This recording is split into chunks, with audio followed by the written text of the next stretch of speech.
Hey everyone, welcome back to the BytePhase channel.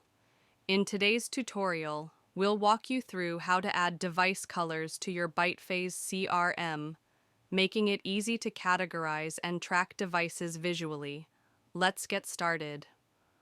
First, click on the Job tab in the left sidebar to open the Job dashboard.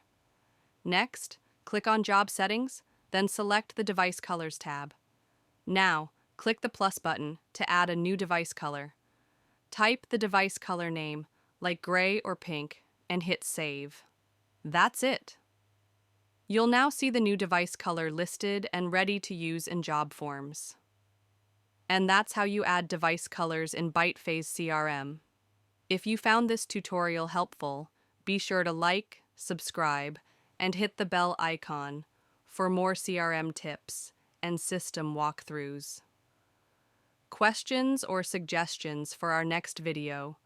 Drop a comment below. We're always here to help.